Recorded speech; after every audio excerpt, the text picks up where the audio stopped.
Well, hello, we have Zalan here from Crystal. Zalan, why don't you tell us a little bit about Crystal? What are you trying to do? Absolutely. So Crystal is a blockchain intelligence and analytics firm. We primarily focus on anti-money laundering data, counter financing. Really, the goal of what we do is to make the blockchain ecosystem a safer, more secure space. You're probably the people that the criminals hate, right? Yeah, absolutely. So we pride ourselves on being kind of the worst enemy of a lot of the Criminals? Yeah, criminals and groups. Yeah, so they especially probably, scam groups, ransomware groups. I think we'll have to beep out that T word because of YouTube, sure. of YouTube policies. Yeah. But the criminals hate you, Yeah, right? absolutely. So, talk to us a little bit about what is something that you're doing that none of your other competitors are doing, and how you're different from the other audit firms that help the regulators. Yeah, absolutely. So what we do is purely focus on on-chain intelligence, right? So we do. We expand upon on-chain intelligence with OSINT data, as well as data we source from private sources. But really what is powerful about Crystal's intelligence is the fact that we have localized data. So we have language skills in very specific regions that end up receiving a lot of laundered money. So that includes Russian language speaking, Ukrainian language speaking, Farsi and Arabic. So a lot of the destinations of funds that end up in less compliant jurisdictions, that's what we have a huge amount of localized intelligence on. Okay, great. Then I have a question for you. What are your thoughts on Monero cryptocurrency? Yeah, that's a good question. So, realistically, there will always be ways to circumvent compliance, KYC, KYT, but the crypto space is becoming more and more institutional, right? Monero, you aren't prevented from using Monero. There will always be fringe technologies. The thing that's happening with more and more compliance is limited access for criminal actors. Monero has limited venues. If you are an institution and you want to comfortably interact with cryptocurrency, you probably won't interact with counterparties that accept Monero. European institutions, exchanges, they typically don't accept Monero anymore because it's too much of a compliance risk to them. So naturally, there's always going to be fringes where you can't access as an analytics or intelligence firm like ourselves. That doesn't mean that it's a huge threat to institutional finance or to people that are trying to get into the crypto ecosystem. Absolutely. Well, there is a section of society, they are not criminals, but they're pro-privacy. Absolutely. They're extremely pro-privacy and they use Monero cryptocurrency. Yes. How do you balance that equation where you don't want the bad actors to use Monero, but then there are normal people who, for privacy reasons, who want anonymity, not pseudonymity, for their ownership of cryptos, right? They don't want anyone to know that they own cryptocurrencies, right? So how do you deal with that? Yeah, it's a very simple answer. Is we don't have personally identifiable information. Like I could never say this is Tan's wallet or this is Zalan's wallet. All I can say is that this wallet has received funds from X and Y destination. If you then choose to interact with a counterparty that KYCs, that's your choice entirely, right? But you can also just choose to leave your funds resting on-chain in a decentralized manner, interacting with DeFi, and we won't be able to say specifically this is X person's address unless we pass that case to law enforcement, and law enforcement are able to do further due diligence. But that's only for criminal actors once there is a requisite legal process. So hopefully that answers the question. Absolutely. So let's think from the hat of a regulator. If someone from let's say Interpol or Europol, or even I'm from India, so Indian government, if any of the cyber security people are looking at this interview, how do you explain to them what you do? How do you explain what you can do to help them stop the evasion and stop the criminals from doing this? So there's two parts of our job. One is, very rightly as you said, prevent. So it's preventative actions. We have compliance, basically primarily APIs that exchanges can use. And this helps them prevent laundered money from going to the endpoint, to the exchange.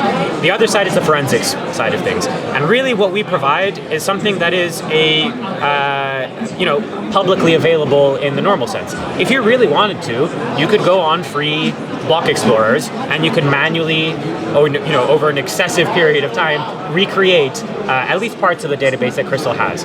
The real question is, how much time are you willing to invest in preventing crimes? So really what we help these organizations with is reducing the time requirements that they have to be able to pursue laundered money or pursue criminal funds. It's tooling and it's all of the legwork, the heavy data analytics, so that they can focus on the more important things, which is actually understanding where those laundered funds have ended up and how to retrieve them for the victims of the crime. Absolutely.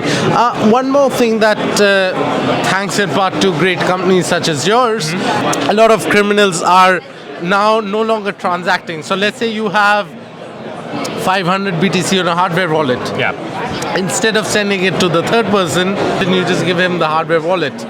How do you stop that from happening? Yeah, that's a really brilliant question. So you asked, how do you prevent criminals from, rather than transacting on chain, they just give a hardware wallet. Or a paper wallet, right? Or a paper wallet, right? And so the transaction hasn't happened, but the money has exchanged hands. Exactly. That's an incredibly difficult problem to solve, right? I don't think there's an easy answer.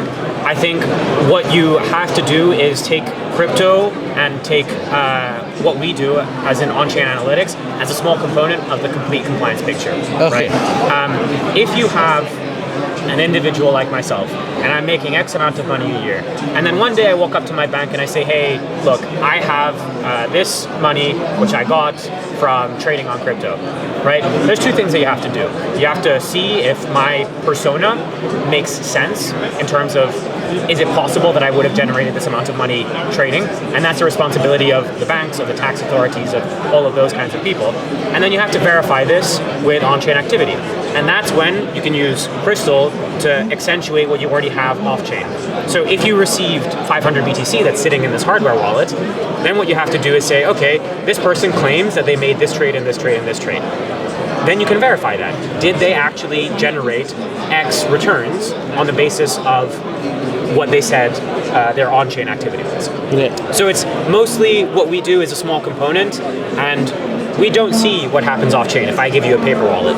What we do see is what happens on-chain, and that can be verified by the institutions that are already in place that want to protect consumers of TradFi assets, be it cash or bank transfers or something along those lines. Absolutely. Also, so Europe holds itself up to a higher standard, right? But a lot of other countries do not. Yeah. So, for instance, if you, let's say, have illicit funds that you've gained through criminal activity, you can now take that money, go to a place like Venezuela or many other countries, I'm not going to name them, but you can go there, buy a real estate house, wait 2 years, sell it, and now that money is actual white money, right? So you've just laundered your money. Yeah. You've just whitewashed it. Yeah. How do you prevent that from countries who are non-compliant in the first stage of putting in the money, but then taking out of that money, they can show that, right? That I sold this house, I made this money, but they don't show the fact that they put in the money, source of that money to buy that house in the first place. Yeah. So how do you deal with that? So this is again a question where it's not just a crypto issue.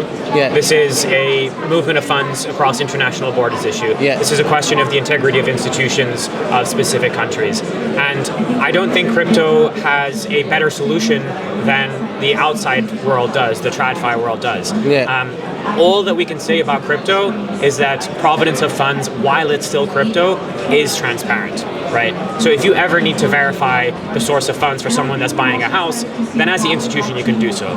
If you try and say that the proceeds of the funds of the house, let's say you go to a jurisdiction where there isn't strong regulation, and then you come back to Europe where there is, and you say the proceeds of my funds were, or the source of my funds is from this house that I sold. European banks and institutions would probably ask, how did you get the money to buy the house in the first place, right? So the provenance of funds checks, it goes more than one layer, right? The really important question is to be aware of these typologies of crime that people try and use to layer funds, to mix funds, to launder funds, and to accentuate whatever institutions already are doing on the TradFi side with an understanding of the crypto side of things. So all we really do is give more visibility to things that would otherwise be invisible to institutions that are looking to prevent these kinds of money laundering from the crypto side of things. Absolutely. So have you caught any crazy crimes so far? Yeah, we do a lot of work with law enforcement. Anything you can publicly tell us? So there's a case in German courts. Okay. And I don't know how much I'm allowed to say, but what I can say is that the criminals were very unhappy with the fact that we said that they were criminals. And so they took us to court and they said, look, guys, Crystal, they're not telling the truth. We're not actually criminals. We're not associated with this address. Our intelligence team found the screenshots of their deposit wallets within the exchange, and we're able to, without a shadow of a doubt, prove that they were indeed involved with the criminal activities. So I can't say exactly figures here in terms of recovery, but what we can say is that the German courts and now the Austrian Financial Markets Authority, they found this compelling enough to side with us, which is a very rare case when it comes to blockchain analytics. There's not too many companies that are able to stand on their laurels of verifiable data like Crystal is.